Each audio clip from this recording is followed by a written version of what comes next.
आदरणीय हेमराम चौधरी साहब, विधानसभा में हमारे साथी पूर्व मंत्री हरीश चौधरी जी, सुनीता जी, जोर सिंह जी, आदरणीय विकी देवी जी, इकबाल जी, गोपाराम जी, अभिमन्यु पूनिया जी, अनिल चोपड़ा साहब और सभी प्रधानगण, आज के इस विशाल कार्यक्रम में मौजूद आदरणीय बुजुर्गों, माताओं, बहनों, नौजवान साथियों, प्यारे दोस्तों, आज मैं आप सबका बहुत बहुत धन्यवाद देना चाहता हूं कि आप सभी लोगों ने हेमाराम जी का कि इन्होंने आज बाड़मेर को, मारवाड़ को एक ऐसी सौगात दी है जो मैं समझता हूं आने वाली कई पीढ़ियों तक नौजवान बच्चे बच्चियां याद रखेंगे। और एक मिसाल आपने आज कायम की है। हेमाराम जी के बारे में सभी वक्ताओं ने अपनी अपनी बात रखी और जितने हम सब लोग मंच पे बैठे हैं उससे ज़्यादा अच्छी तरह से हेमाराम जी को आप जानते हो। छोटी सी चीज़ में आदमी खुश हो जाता है, दुखी हो जाता है, लेकिन इतने बड़े विराट दुख का सामना करने की ताकत परमपिता परमेश्वर देता है। और वो कैसे देता है? ईश्वर को किसी ने देखा नहीं, लेकिन मन में जो शक्ति पैदा होती है वो भगवान जनता के माध्यम से देता है। इसीलिए मैं आप लोगों का, बाड़मेर की जनता का बार बार साधुवाद करना चाहता हूं, धन्यवाद करना चाहता हूं। और हमारी पार्टी की बहुत करारी हार हुई थी 2013 के चुनाव में। 15 में, 16 में, 17 में धीरे धीरे मैंने कई बार निवेदन किया हेमाराम जी को। और उस वक्त मैं कांग्रेस पार्टी का अध्यक्ष था, तो अध्यक्ष के नाम बहुत कम है उनसे। मैंने कहा आपको जयपुर आना पड़ेगा।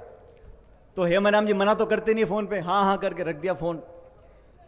मैं जोधपुर गया घर पे और अगले दिन मैंने एक जयपुर में एक मीटिंग रखी थी सभी वरिष्ठ नेताओं की। तो मैंने कहा मैं जोधपुर से कार से जा रहा हूँ, आप मेरे साथ चलिएगा।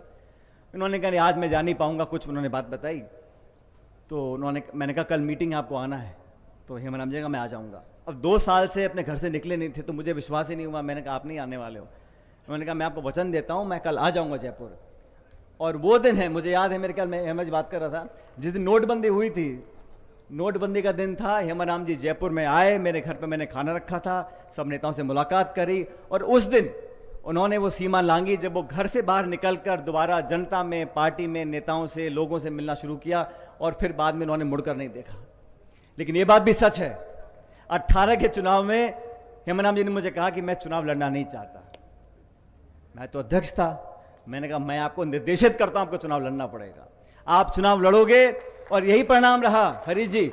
बाड़मेर जिले में एक तरफा कांग्रेस जीती। और मुझे कहने में कोई शर्म नहीं है कि हेमाराम जी आपके चुनाव लड़ने से, आपका नेतृत्व देने से बाड़मेर को ताकत मिली, हम सब यहां पर जीत कर गए।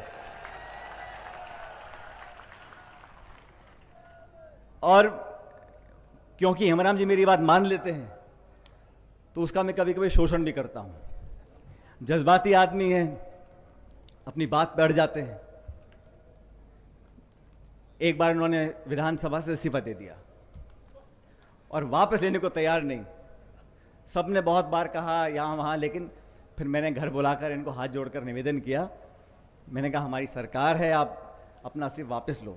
और मैं धन्यवाद करना, आज इस मन से मैं आपका धन्यवाद करना चाहता हूँ कि आपने मेरी बात को स्वीकार कर वो इस्तीफा वापस लिया। और आज भी कोई पद का, सत्ता का कोई लालच नहीं है। आपने देखा है बहुत साधारण जीवन इनका है और जीवन शैली ऐसी है कि हर व्यक्ति अपने से इनको संबंधित कर सकता है। लेकिन आप सबके खातिर, हम सब के आग्रह पर इन्होंने आज हमारी सरकार के अंदर मंत्री पद संभाला हुआ है। तो इन्होंने जो बीड़ा उठाया उसको आज अंजाम दिया।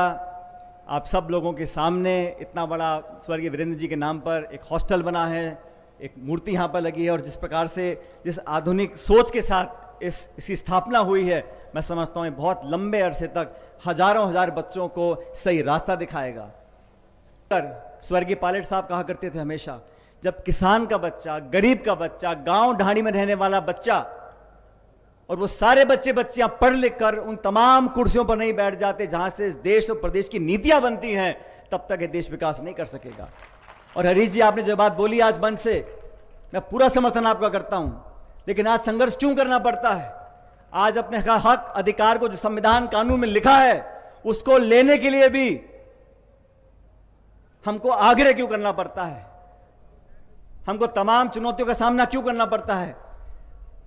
क्योंकि उन तमाम कुर्सियों पर जब गरीब और किसान के बच्चे बैठ जाएंगे तो हमें कभी झेलना नहीं पड़ेगा, हमारे काम अपने आप हुआ करेंगे। 2%, 5%, 6%, ये सब आंकड़ों के जाल में लोगों को फंसाकर तमाम विसंगतियां पैदा कर कर जो रुकावटें पैदा होती हैं। और हम 36 कौम के सभी लोग, इसमें कोई जाति बिरादरी की बात नहीं है, लेकिन जो व्यक्ति, जो बच्चा और बच्ची गांव में रहा पला बड़ा है, उसको मालूम है क्या चुनौतियां हैं किसानी में, कब दिक्कत बीज लेने में आती है, खाद डालने में आती है, पानी लगाने में आती है, फसल बेचने में आती है। जिसको जानकारी नहीं है किस संघर्ष से बच्चा पढ़ाई कर कर पैदा होने के बाद मेहनत कर कर पढ़ाई कर कर आगे बढ़ता है, जिसको उसकी कल्पना नहीं है, वो समस्याओं का समाधान नहीं कर सकता। आज हमारे बच्चे जब पीड़ित होते हैं, क्या हमको दुख नहीं होता? आज हमारी बच्चियां दिल्ली में बैठी जंतर मंतर पर, उनके साथ उन्होंने आरोप लगाया, शोषण हुआ, कितने दिनों से बैठी हैं, हमारे दिल में दुख नहीं होता? आज हमारे बच्चे जो सालों मेहनत करते हैं, जिनके माँ बाप अपना पेट काट कर उनके ट्यूशन करते हैं, पढ़ाई कराते हैं, वो एग्जाम देते हैं, वो पेपर लीक हो जाता है, पेपर कैंसिल हो जाता है, हमें दुख नहीं होता? उस पर कार्रवाई करने में इतना समय क्यों लगता है? न्याय दिलाने में इतनी पीड़ा क्यों होती है? क्योंकि उन कुर्सियों पर वो लोग नहीं बैठे जो यहां से निकल कर गए हैं। उन कुर्सियों पर वो लोग नहीं बैठे जिनका दिल दुखे, जिनको 10,000 की 50,000 की कीमत का पता हो। साथियों, संकल्प हमको लेना पड़ेगा भविष्य के लिए। ये बात बाड़मेर की नहीं है, ये सीमावर्ती जिला हमारा, यहां खान भी है, खनिज भी है, तेल भी है, सब कुछ निकला। बाकी मुल्कों में जहां रेगिस्तान होता है, आज वो कहां पहुंच गए हैं? क्या कारण है कि हमारा ये जिला आगे नहीं बढ़ सकता? आधुनिक खेती हो रही है, दुबई में देखो क्या निकल गया, वहां पर भी तेल है। हेमाराम जी, हरीश जी मिलकर यहां पर अगर हम सब मिलकर काम करेंगे और सही संकल्प लेंगे, यहां पर रोजगार के अवसरों में अगर हम बाड़मेर के नौजवानों को प्राथमिकता देंगे तो क्या गलत बात है? यहां के बच्चे जो पढ़ रहे हैं, हमारी धरती से तेल निकल रहा है, खान निकल रही है। सब कुछ बदल सकता है, सपना देखने की जरूरत है, सब कुछ तब्दील हो सकता है, कदम उठाने की जरूरत है, सब सपने साकार हो सकते हैं, सबको साथ लेकर चलने की जरूरत है। अपनी लड़ाई लड़ता रहूंगा और आप सब लोगों के लिए, क्योंकि दीमक की तरह हमको ये भ्रष्टाचार खा रहा है।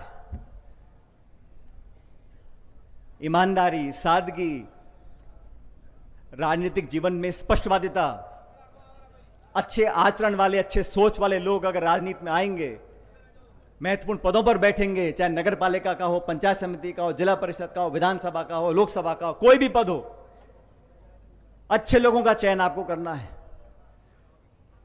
साफ सुथरी छवि के लोग राजनीति में आएंगे। और मुझे दोबारा कहने में कोई संकोच नहीं है, इतना लंबा समय हेमाराम जी का हो गया राजनीति में, मंत्री रहे, विधायक रहे, नेता प्रतिपक्ष रहे, तमाम पदों पर रहे, लेकिन इनका सफेद दामन, उस पर एक भी छींटा कीचड़ का आज तक लगा नहीं है। ये कोई छोटी बात नहीं है, क्योंकि आरोप लगाना बड़ा आसान है, लेकिन आरोप लगाने वाले भी देख के आरोप लगाते हैं, कहां पे चिपकेगा, कहां पे नहीं चिपकेगा। तो हेमाराम जी पे कोई चिपक ही नहीं सकता, आप कुछ भी कहते रहो, क्योंकि विश्वास कायम किया। इसलिए साथियों, बहनों, भाइयों, मैंने कहा राजस्थान का कोई जिला नहीं है जहां से आज हेमाराम जी के, इनके परिवार को साधुवाद देने के लिए हमारे सब साथी यहां पर आए नहीं हैं। हम में से बहुत साथी आज बोल नहीं पाए क्योंकि समय कम था, लेकिन आप सब ने इतनी बड़ी तादाद में यहां पर आज हाजिर होकर इस बात पर मोहर लगा दी है कि हेमाराम जी लंबे समय तक आप लोगों की सेवा करते रहेंगे और हम उनके पीछे ढाल की तरह खड़े रहेंगे। हमारे अभिभावक हैं और मुझे हमेशा इनका सानिध्य मिला है।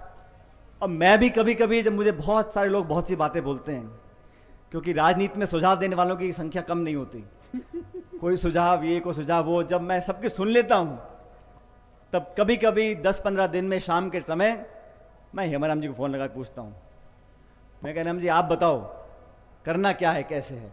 और फिर हेमाराम जी जो बोल देते हैं सचिन पायलट उस रास्ते पर चल देता है। इसलिए आपको बताना चाहता हूं कि हमारी ट्यूनिंग अलग बैठी हुई है और ये ट्यूनिंग हमेशा रहेगी, हमारे हाथ में है, इसका दोष हम किसी को नहीं दे सकते।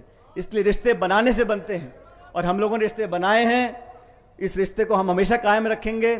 और मैं उम्मीद करता हूं कि इस बाड़मेर की जनता ने जो असीम प्रेम और प्यार और आशीर्वाद हेमराम जी को, उनके परिवार को दिया है, इसको आप हमेशा कायम रखें। और मुझको भी आपने आज बहुत हर्ष और उत्साह के साथ हमारा यहाँ पे स्वागत किया। मैं सभी लोगों का, खासकर जिले के नेताओं का बहुत बहुत धन्यवाद करना चाहता हूँ कि आपने इस आयोजन में इतनी शिद्दत के साथ यहाँ पर इसको कामयाब बनाया।